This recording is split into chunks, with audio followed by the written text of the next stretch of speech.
အားလုံးပဲမင်္ဂလာပါဒီနေ့မှာတော့ဒေါက်တာဖြိုးတီအားရေးသားထားတဲ့တိတ်တိတ်ကလေးစိတ်ကုံလာတဲ့သူဆိုတဲ့ခေါင်းစဉ်ကလေးကိုဖတ်ပြကြပါရရှင်တိတ်တိတ်ကလေးစိတ်ကုံလာတဲ့သူလူကအကြိုက်လိုက်တတ်တဲ့ people pleaser တွေအကြောင်းစောင်းမတစ်ပုဒ်ရေးဖို့ပါတယ်ဒီတစ်ခါမှာတော့သူတို့ရဲ့ relationship နဲ့ပတ်သက်တာကိုနည်းနည်းအကျယ်ချက်ရေးခြင်းနဲ့ people pleaser ဆိုတာကငယ်ဘဝမှာလိမ်မာရမယ်နော်တိတက်ရမယ်နော်ဆိုတာမျိုးနဲ့ကလေးရဲ့စိတ်ဆန္ဒတွေကိုချိုးနှိမ်ပြီးနေခဲ့ရတာဒါမှမဟုတ်လေအကြောက်တရားနဲ့အုတ်ထိန်ခံခဲ့ရတာမိဘရဲ့ချစ်ချင်းမြတ်တာဂရုစိုက်မှုအာယုံစိုက်မှုတွေကိုရဖို့စူးစမ်းခဲ့ရတာနောက်ပြီးဟိုနေ့ကရေးတဲ့စောင်းမားတွေကလိုကလေးဘဝကလေးကလူကြီးလိုမျိုးဆက်ဆံခံခဲ့ရတာဒီလိုအတွေ့အကြုံတွေရှိခဲ့ကြတာများပါတယ်ဒီအခါသူတို့ဟာဘသူဘာလာပြောခေါင်းငိမ့်လိုက်ကြတယ်မကြိုက်လဲတိခတ်နေကြတယ်မရေခြင်းလဲတစ်ဖက်လူစိတ်ချမ်းသာအောင်ပြုံးပြနေကြတယ်ဘသူကိုမဆိုအလျှော့ပေးတယ်တိခတ်နေသူတို့ဘာလို့ခြင်းလဲဘာဖြစ်ခြင်းလဲဆိုတာထုတ်ပြောလေးမရှိသလိုသူတို့ရင်ထဲကခံစားချက်ကိုတော့တစ်ဖက်လူနားလဲအောင်တေချာရှင်းမပြတတ်တဲ့အထိဖြစ်နေတတ်ကြတယ်အဲ့ဒီအခါတငယ်ချင်းဆွေမျိုးသားချင်းချစ်သူရေးစားအိမ်အောင်ဖက်ဘသူနဲ့မဆိုအဆင်ပြေတယ်သူတို့ကိုချစ်ကြခင်ကြတယ်တစ်ဖက်ကလည်းအနိုင်ယူတယ်တိတ်ပြီးအလေးအနက်မရှိဘူးအလျှော့ပေးတာကိုတိခန့်တက်တာကိုနားလည်ပေးတာကိုသို့တော့သူတို့ကိုယ်တိုင်ကလည်းလူသားတွေပဲဖြစ်တယ်ဒီတော့တိခန့်နိုင်စွမ်းနားလည်နိုင်စွမ်းမှာအကန့်အသတ်ရှိတယ်ဒီလိုနဲ့ဘလို့မှဆက်ပြီးတိမခံနိုင်တော့တဲ့အချိန်မှာ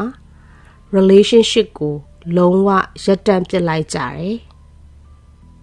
တစ်ဖက်လူအတွက်ကတော့တကယ် surprise ပဲရုတ်တရက်ကြီးဘာထဖြစ်တာလဲပေါ့တစ်သက်လုံးဒီလိုပဲနေလာတာမဟုတ်ဘူးလားပေါ့တကယ်တမ်းတော့သူတို့ဟာတိတ်တိတ်ကလေးစိတ်ကုန်နေခဲ့ကြတာဖြစ်ပါတယ် The straw that breaks the camel back ဆိုတဲ့စကားရှိတယ်ကလအုပ်ကိုခါကျိုးသွားစေတဲ့ကောက်ရိုးလေးတစ်မြင်နဲ့ကောက်ရိုးတစ်မြင်ဟာခါကျိုးစရာမှမဟုတ်တာကျိုးရလောက်အောင်မှမလေးတာသို့တော့သူ့အရှိမကကောက်ရိုးတွေအများကြီးတင်ထားပြီးသားဖြစ်နေတဲ့အခါဒီနောက်ဆုံးကောက်ရိုးလေးထပ်တင်လိုက်တော့ခါကျိုးတဲ့အထိဖြစ်သွားရော people pleaser တွေစိတ်ကုန်သွားတာမှလေအဲ့ဒီအတိုင်းပဲခုပြောလိုက်တဲ့စကားခုပြလိုက်တဲ့ပြဿနာလေးကြောင့်မဟုတ်ဘူးရှေ့မှာသူတို့ထမ်းပိုးထားရတာမျိုးသိပ်ထားရတာတိခံခဲ့ရတာတွေတိတ်များနေပြီအဲ့ဒီမှာရင်ဘာမဟုတ်တာလေးကပဲသူတို့ထွက်ပြေးသွားလောက်တဲ့အထိဖြစ်သွားစီတော့တာပဲတစ်ဖက်လူအတွက်လည်းဒုက္ခရောက်ရတယ်ဘာလို့ဆိုတော့တော်တော်များများလေကိုယ့်အပေါ်တိခံခဲ့တဲ့သူနားလည်ပေးတဲ့သူအလျှော့ပေးတဲ့သူဆိုသဘောကျကြတာပဲပါဇက်ကသာထုတ်မပြောရင်နေမယ်သူ့အတွက်သာအရေးတယူဘာမှလုံးမပေးရင်နေမယ်ဒီလူကတော့ငါအတွက် right person ပဲဆိုတာမျိုးမှတ်ယူထားမိတတ်ကြတယ်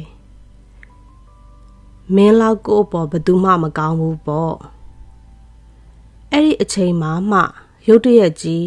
လမ်းခွဲစကားပြောခံလိုက်ရတော့တအားခံစားရရောမယုံနိုင်လောက်အောင်ဖြစ်ရရောပြောရရင်သူတို့ရဲ့ပတ်သက်မှုမှာတယောက်ကတစ်နေ့တခြားတန်ရောစင်ရစ်တယ်လာပြီး တယောက်ကတနစ်တခြားစိတ်ကုံလာတာပဲတုံညာကနေအပေါ်ကိုတက်နေတဲ့သူနဲ့100ကနေအောက်ကိုပြန်ထိုးဆင်းနေတဲ့သူတွေလိုပေါ့ဒါကြောင့်ကိုက people pleaser တယောက်ဖြစ်နေတယ်ဆိုအဲ့ဒီအချက်ကိုတိတ်တတိထားတင်နေကိုရုတ်တရက်ကြီးစွန့်ခွာသွားရင်တစ်ဖက်လူမှာတိတ်ခံစားရတတ်တယ်စိတ်ချမ်းသာစေခြင်းလို့တီးခံပေးတယ်ဆိုပေမဲ့ကိုလည်းစက်ရုံမှမဟုတ်တာတသက်လုံးတော့ဘယ်ခံနိုင်မှမလဲပောက်ကွဲထွက်မဲ့တနေ့ဆိုတာရောက်လာမှာပဲနောက်ပြီးအဆုံးစွန်ထိတီးခံမခံနိုင်တော့တဲ့တနေ့ကျလမ်းခွဲမယ်ဆိုတာကြီးကကိုယ်တိုင်အတွက်လည်းဘယ်ကောင်းမလဲဘယ်ပြောရမလဲကိုပျောက်ဆုံးနေရမှာပေါ့တက်နိုင်သမျှစူးစမ်းပြီးကိုမကြိုက်ရင်မကြိုက်ကြောင်းအစင်မပြေရင်မပြေကြောင်းဘယ်လိုမျိုးလေးဖြစ်စေချင်ကြောင်းတော့တစ်ဖက်လူသိအောင်ပြောပေးနိုင်ရင်ပိုကောင်းမယ်အဲ့ဒါကကိုချစ်ရလဲရောက်တယ်လို့ relationship တွေကိုလည်း healthy ဖြစ်စေတယ်ကိုလက်တွဲနေတဲ့သူက people pleaser များဖြစ်နေခဲ့ရင်လေသူ့အပေါ်တအားကြီးအနိုင်မယူမိဖို့တတိထားတဲ့နဲ့သူ့ရဲ့ခံစားချက်တွေပြောထွက်လာအောင်လဲအားပေးတဲ့နဲ့နားထောင်ပေးတဲ့နဲ့ရင်ပတ်ချင်းနီးအောင်တိဆောက်ယူတင်ပါတယ်စိတ်ပညာကိုလေ့လာဖြစ်တဲ့အခါမှာ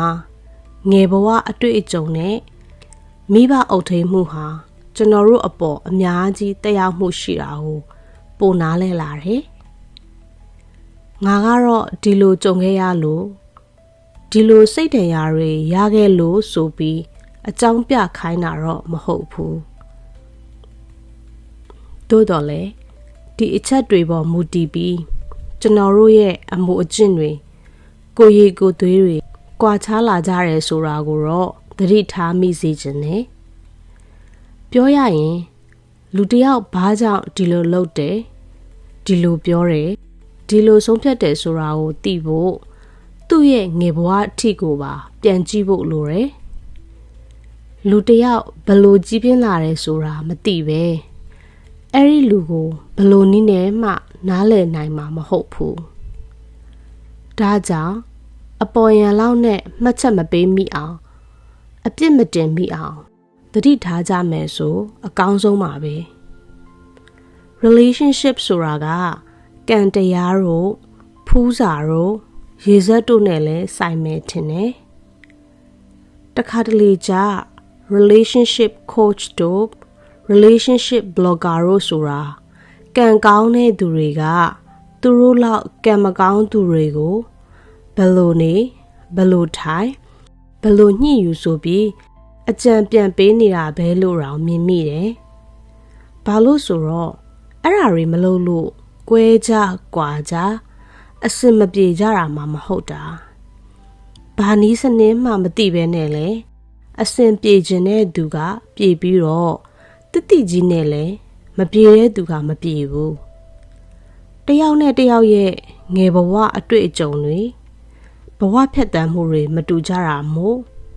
လှေနံဓာတ်တဲ့နီလန်းတွေဆိုတာတော့ဘယ်ရှိပါမလဲသို့တော့စိတ်ပညာကိုအနည်းနဲ့အများ